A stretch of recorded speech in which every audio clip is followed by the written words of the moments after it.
Hello guys, welcome back once again to my YouTube channel. So भाई, स्वागत है एक बार आपका सभी का फिर से मेरे यूट्यूब चैनल पे। सो भाई, my name is Manish Sagar और currently I am an SO in CSS through CGL 2024। ठीक है, और अभी मेरी जॉइनिंग अभी बस जस्ट होने वाली है कुछ दिनों में। ठीक है। सो और मैं भाई बता दूं आप सभी को, मैं इंडियन पोस्ट डिपार्टमेंट में वर्क करता था सीजीएल 2022 से। ठीक है। सो भाई, इस वीडियो में बात करने वाले हैं सीजीएल 2024 के एग्ज़ाम से रिलेटेड। ठीक है, मैं उसी के थ्रू सेलेक्ट हुआ हूँ। सो एग्ज़ाम का एक्सपीरियंस है जो भी थोड़ा बहुत, वो आप सभी के साथ शेयर करने के लिए आया हूँ यहाँ पे। ठीक है, काफ़ी सारे बच्चों के मेरे को पर्सनली कमेंट्स आ रहे थे कि वो इंग्लिश की तैयारी से रिलेटेड बात पूछ रहे थे कि तैयारी कैसे करनी चाहिए कैसे नहीं, मिनिमम मार्क्स को लेके और भी पैटर्न में क्या बदलाव हुए हैं क्या नहीं। सो बात करेंगे, वीडियो में बने रहे लास्ट तक। सो सबसे पहले तो जो भी भाई चैनल में आए हैं भाई, पहले चैनल को सब्सक्राइब कर दो, रिक्वेस्ट है आप सभी से। ठीक है, सब्सक्राइब करो, सपोर्ट करो और दोस्तों तक भी शेयर करो। सो आइए स्टार्ट करते हैं।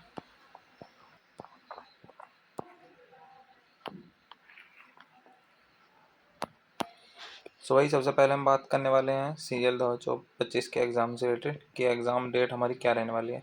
सो भाई, करंटली आप सभी को पता ही होगा, अभी फ़िलहाल जो है सीजीएल ने अपना जो एग्ज़ाम प्रोसेस है वो डिले कर दिया है। ठीक है, अभी नोटिफिकेशन नहीं रिलीज़ किया है। सो एग्ज़ाम कैलेंडर को उन्होंने डिले किया है। दैट मीन्स कि अभी भी इसका मतलब ये है कि अभी जो फ़िलहाल इन्होंने एसएससी के चेयरमैन ने बात की थी कि वो थोड़े से कोई रिफॉर्म्स वगैरह लाएंगे। ठीक है, एसएससी में। सो उससे रिलेटेड शायद अभी कुछ चीज़ें वर्किंग हो। ठीक है, कुछ चेंजेस ये पैटर्न में करें। थोड़ा सा टेंडर में भी इन्होंने चेंज किया है जहाँ तक मेरे को पता चला है। एडिक्विटी नाम की कोई कंपनी है जिसको इन्होंने टेंडर दिया है, पहले भी एग्ज़ाम करा चुके हैं। सो भाई, ये तो मेरी तरफ से एक बहुत ही बेकार डिसीजन रहा है। ठीक है, एसएससी का। इससे तो बेहतर टीसीएस है, क्योंकि इसके नाम तो काफ़ी सारे घोटाले हैं भाई। इसमें तो काफ़ी सारी उल्टी सीधी चीज़ें करी हुई हैं पास्ट में। ठीक है, तो एसएससी को अभी वर्क करने की थोड़ा सा और ज़रूरत है। ठीक है, और बच्चों से भी रिक्वेस्ट है कि ज़्यादा से ज़्यादा एसएससी को इसके रिगार्डिंग मेल करते रहें। ठीक है, नोटिफिकेशन तभी रिलीज़ हो जब तक सारी चीज़ें माननी ना जाए। ठीक है, तो भाई यही है। और देखो भाई, सीएल जैसे एग्ज़ाम को मैं आपको सच बता दूँ, आप कभी भी माइंड में ये सोच के मत चलिए कि हाँ आप तैयारी कर रहे हैं तो आपका सिलेक्शन होना ही है। हाँ, अगर प्रॉपर डेडिकेशन से ही कोई एग्ज़ाम दे रहा है, ठीक है, तो आप अपने चांसेस मान सकते हैं। वो चांसेस भी 90% होते हैं। ठीक है, लगभग 10 से 20% आपको थोड़ा सा लक फैक्टर भी आपका चाहिए। देखो, जो मैं क्लियरली आपको बता दूं। ठीक है, और ये होता है हर साल। ठीक है, काफ़ी सारे बच्चे होंगे आप में से भी जो वीडियो देख रहे होंगे, जो इस चीज़ को फेस कर रहे होंगे। ठीक है, 10-20% आपको थोड़ा सा अपना लक फैक्टर भी ज़रूरी है हार्ड वर्क के साथ साथ। ठीक है, सो भाई फ़िलहाल मेरी तरफ से वैसे आप सभी के लिए ये सजेशन रहेगा कि फ़िलहाल आप अपनी ना तैयारी को मत रोकिए बिल्कुल भी। ठीक है, जो भी भाई या तो जो रिपीट करने वाले हैं या जो एज ए फ्रेशर इस बार 2025 का एग्ज़ाम देने वाले हैं, उनके लिए जो छोटी मोटी एडवाइस है वो बता देता हूँ। ठीक है, एक तो भाई हर संडे को एक छोटी सी रिक्वेस्ट है मेरी तरफ से, आप मेरे छोटे भाई से बड़े भाई समझ के जो भी आप मानना चाहें, हर संडे को ओलिव बोर्ड पे, ठीक है, टेक्स्ट बुक पे, आरबी पे, ठीक है, जितने भी सारे लगभग टेस्ट प्लेटफॉर्म है, ठीक है, आरबी सर का, ये सब संडे को अपना एक लाइव मॉक अरेंज करते हैं। ठीक है, सो वो लाइव मॉक आप किसी भी एक का तो मिनिमम एक का तो दे ही दें। संडे को आपको कोई पढ़ाई नहीं करनी है, आपको संडे को ये मॉक टेस्ट देना है। ठीक है, हर संडे को अब से लेके जब तक एसएससी सीजीएल जैसे एग्ज़ाम में आपका सिलेक्शन नहीं हो जाता।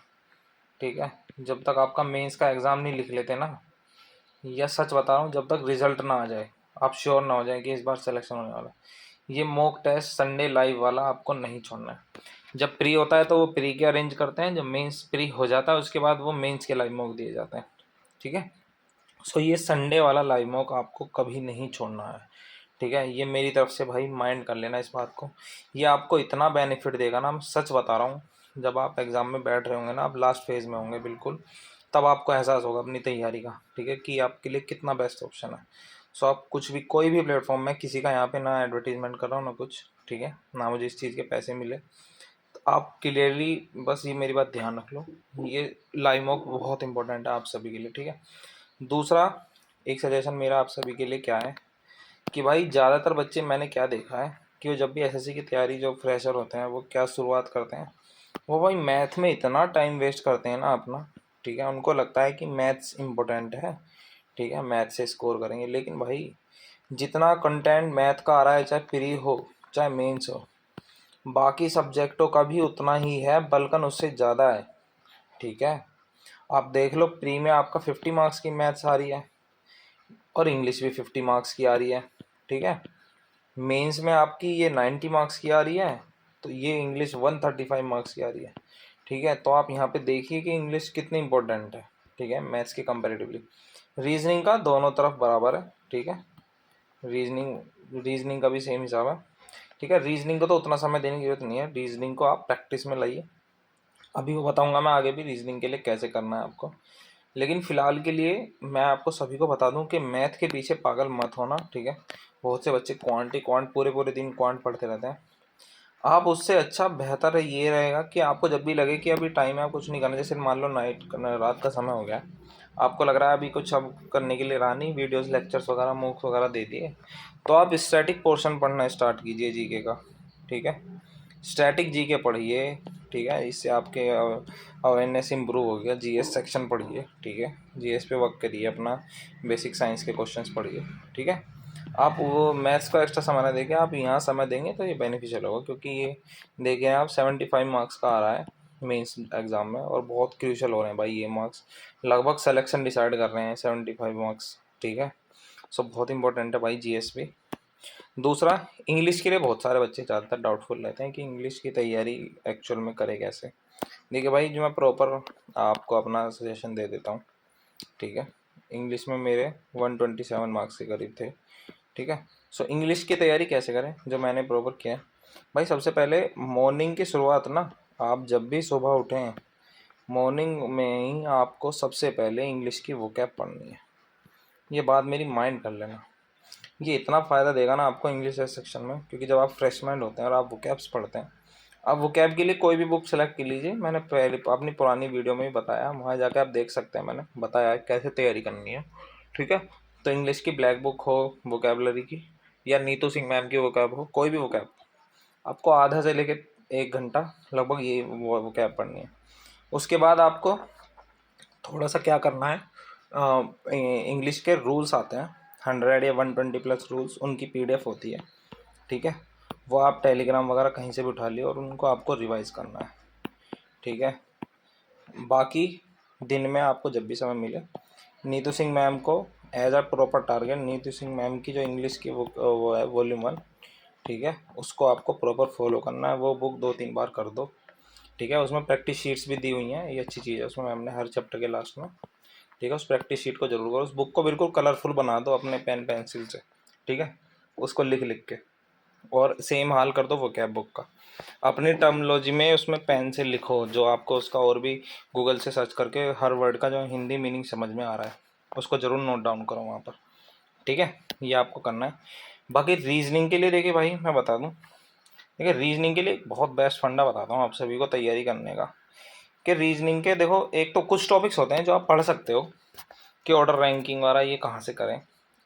असल में रैंक रीजनिंग को अगर लेके बैठोगे ना, बाई चांस अगर सिलेबस भी आप करने लगे, सो बस 1 मंथ में आप लगभग सारे ट्रिक सीख जाओगे। ठीक है, 1 मंथ से ज़्यादा का समय नहीं लगने वाला। रीजनिंग मेन खेल है प्रैक्टिस का। तो रीजनिंग के लिए आपको क्या करना है मेरी तरफ से, देखिए इस सजेशन को मान के देखना, और 1 महीने बाद अपने मार्क्स इंप्रूव करके देखना। क्योंकि भाई देखिए रीजनिंग में ना एक टारगेट ये बना के चलो हमेशा फुल स्कोर। देखिए रीजनिंग ऐसा सब्जेक्ट है, आप फुल स्कोर कर सकते हैं इसमें, और करते हैं बच्चे, मैंने भी किया है। ठीक है, इस साल। सो रीजनिंग में आपको सबसे क्या करना है, सबसे बेस्ट शाम में या कभी भी जब आपको दिन में आपको थोड़े से बोरिंग लगे, आपको टेक्स्ट बुक या ओलीबोर्ड खोलना है। ठीक है, आपको उस पर क्या करना है, वहाँ सेक्शनल मॉक का ऑप्शन आता है, तो आप रीजनिंग का एक 15 से 20 मिनट का सेक्शनल मॉक लगाइए। ठीक है, उस सेक्शन मॉक में आपको डेली इतनी प्रैक्टिस हो जाएगी रीजनिंग की, आप 10 मिनट में 10 से 15 मिनट बस खींच के इतना समय ही देंगे रीजनिंग को, वो सारे ट्रिक्स इतनी प्रैक्टिस में आ जाएंगी आपकी, जब डेली एक एक मॉक देंगे ना, डेली एक एक मॉक। सबसे पहले तो 1 महीने तक सिलेबस कीजिए कंप्लीट, उसके बाद डेली एक एक मॉक दीजिए, तो आपको खुद देखेंगे आपको कितना बेनिफिट मिलेगा। ठीक है, इसको पढ़ने की ज़रूरत ही नहीं है फिर। हाँ, उसमें हर बार आप देखिए एनालिसिस में कौन किस तरह के क्वेश्चन हर बार गलत हो रहे हैं। मान लो आपका ऑर्डर रैंकिंग का क्वेश्चन हर बार गलत हो रहा है, तो आप यूट्यूब पे डालिए कोई भी ब्रॉडर रैंकिंग से संबंधित डालो। यूट्यूब पे इतनी सारी वीडियोज़ हैं यार, कंटेंट की तो कमी नहीं है। सच बताऊँ, कोर्स परचेज करने किसी की भी ज़रूरत नहीं है। सिर्फ टेस्ट, मॉक टेस्ट के प्लेटफॉर्म्स के बस आप परचेज ये ले लो सब्सक्रिप्शंस। बाकी वीडियोज़ के लिए सब्सक्रिप्शन मैं आई डोंट एडवाइस, ठीक है। सो आप वहाँ से टॉपिक डालो, रीजनिंग का आपको जो भी लगता है आप वहाँ से प्रैक्टिस कीजिए, ठीक है। और ये मॉक टेस्ट 20 मिनट, मतलब सिर्फ मैं कितना बोल रहा हूँ, देखो सिर्फ 15-20 मिनट पूरे दिन का, सिर्फ 15 से 20 मिनट, लेकिन आपको ये आपके एग्जाम में कितने इंपॉर्टेंट मार्क्स दिला रहा है, समझ रहे हैं भाई आप, ठीक है। सो ये आप करिए, मेरी तरफ से रीजनिंग में ये एडवाइस है। बाकी देखिए भाई, मैथ्स तो दिन में बच्चे करते हैं, मैथ्स को हमेशा दिन में पढ़ो, जितना भी समय दिन का बच रहा है आपका उससे मैथ्स कर सकते हो आप, ठीक है। लेकिन हाँ, जो चीज़ मैंने बताई है कि इंग्लिश वगैरह को हर सब्जेक्ट को इक्वल इंपॉर्टेंस देना। मैथ्स में सबसे पहला टारगेट वही बनाइए, ठीक है। क्वांट में आपको क्या करना है, सबसे पहले सिलेबस डाउनलोड कीजिए। सारा सिलेबस भाई डाउनलोड करना है। किसी भी साल कहीं से भी कोई सा क्वेश्चन आ जा रहा है भाई उठ के, ठीक है। सो बिल्कुल भी अपने आप माइंड में ना किसी तरह का कोई मिथ मत फैलाना कि पिछले साल से ये नहीं आ रहा, भाई कुछ कुछ पता नहीं होता, ठीक है। कभी भी कोई सा क्वेश्चन टपक जाएगा, एडवांस हो, एलजेब्रा हो, सबको सबको इम्पोर्टेंट भाई। एक फॉर्मूला बुक परचेज कर लेना, हाँ इतना तो एडवाइस करूँगा आप सभी को। फॉर्मूला बुक ले लेना एक, ठीक है। या तो गगन प्रताप की ले लेना, या इतरंजन सर की ब्रह्मास्त्र, वो मुझे बहुत अच्छी लगती है पर्टिकुलरली। तो उसको आपको क्या करना है, सुबह में या दिन में, रात में, जब भी आपको समय मिले, वो ब्रह्मास्त्र की बुक आपको रिवाइज करनी है। उस फॉर्मूला बुक्स को सच बता रहा हूँ, उसको 100 से 200 बार पढ़ लेना एग्ज़ाम आने तक, ठीक है। इतने इंपॉर्टेंट फार्मूलाज होते हैं ये जो क्वांट के, ठीक है। क्योंकि जैसे ही आप, क्योंकि भाई मैथ्स में देखिए क्वेश्चन सब कर लोगे आप सारे ही क्वेश्चन कर लोगे मेरे अकॉर्डिंग, लेकिन हम किस समय में कितने ट्रिक में हमारा माइंड उसको कितना जल्दी हिट कर रहा है, इंपॉर्टेंट तो वो है ना भाई। एसएससी में गेम ही सारा टाइमिंग का है, कितने समय में आप खेल रहे हैं, ठीक है। वो आपको घुमाने की कोशिश करेगा लैंग्वेज से, लेकिन आपको बस तुरंत हिट करना है और एग्ज़ाम क्वेश्चन अपना सोल्व कर देना, ठीक है। बाकी आप उसका मौका लगाएंगे ही, ठीक है, तो वहाँ प्रैक्टिस होगी। तो आप क्या कर सकते हैं, रीजनिंग में अपना थोड़ा सा उसको जल्दी करके 5 मिनट का, 5 मिनट उसको जल्दी करके आप एक्स्ट्रा टाइम क्वांट को दें, हमेशा कोशिश करें। मॉक में, ये मॉक की बात कर रहा हूँ, मॉक में रीजनिंग मैथ दोनों का हिस्सा बराबर होता है, लेकिन आपको रीजनिंग में और मैथ्स में 5 से 10 मिनट का फ़र्क रखना है, ठीक है। रीजनिंग को आपको 5-10 मिनट पहले सोल्व कर देना है, ठीक है, जिससे कि थोड़ा सा क्वांट को, भाई सी ऑब्वियस सी बात है, कंपैरेटिवली समय ज़्यादा ही लगने वाला है क्वांट में, ठीक है, थोड़ा कैलकुलेटिव हो जाता है, ठीक है। जी के जी इसके लिए भाई मैंने बाकी बता ही दिया, ठीक है। उसका तो कोई ट्रिक शॉर्ट ट्रिक वगैरह कुछ नहीं है, बस हाँ पिछले साल के जो भी है, इंडिया का स्टेटिक पार्ट, कल्चर वगैरह, इन सबको पढ़ो, ठीक है।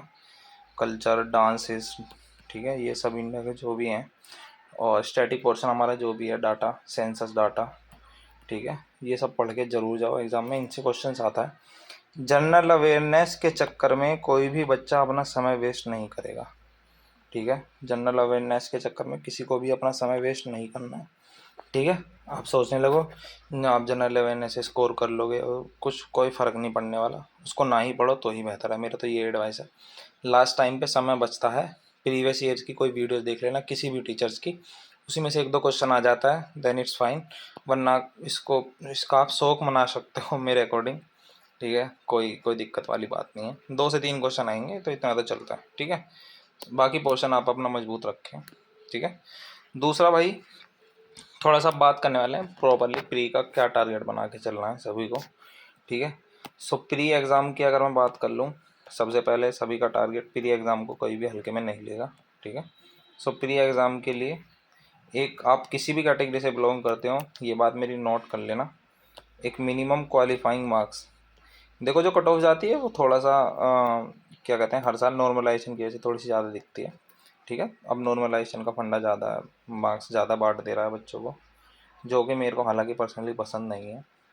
लेकिन मैं आपको बता दूं, प्री में 150 प्लस का टारगेट सभी का होना चाहिए, आप चाहे किसी भी कैटेगरी से बिलोंग करते हैं। 150 प्लस और 160 तक पहुंच सके तो बहुत बेहतर।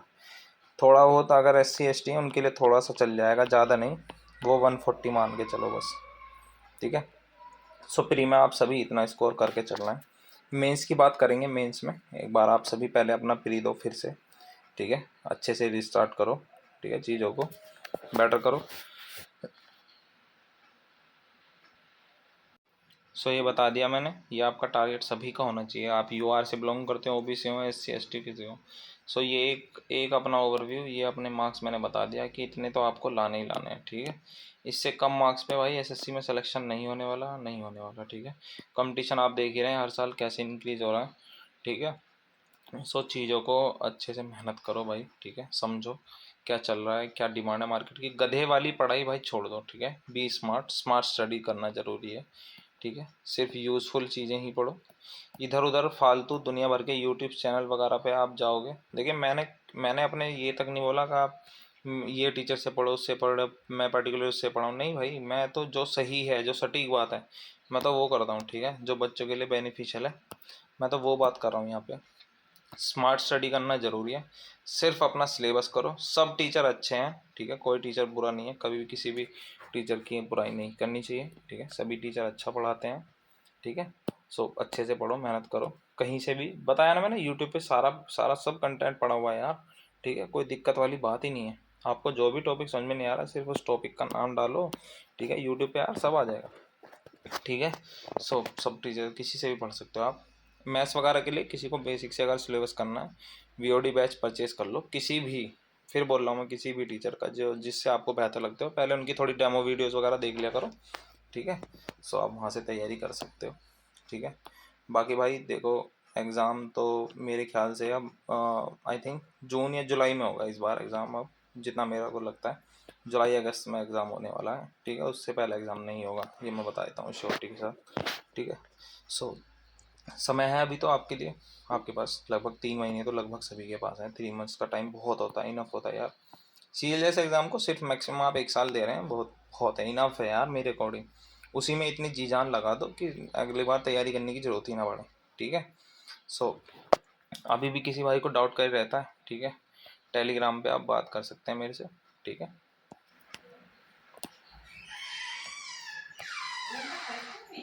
See this is my Telegram channel, ठीक है। इंस्टाग्राम पे भी आप मुझे पर्सनली फॉलो कर सकते हैं, ठीक है। बाकी थैंक्स फॉर वॉचिंग, और छोटी सी रिक्वेस्ट आपसे, सब्सक्राइब कर दो चैनल को, ठीक है। दोस्तों तक भी शेयर करो। मिलते हैं नेक्स्ट वीडियो में, टेक केयर, बाय बाय।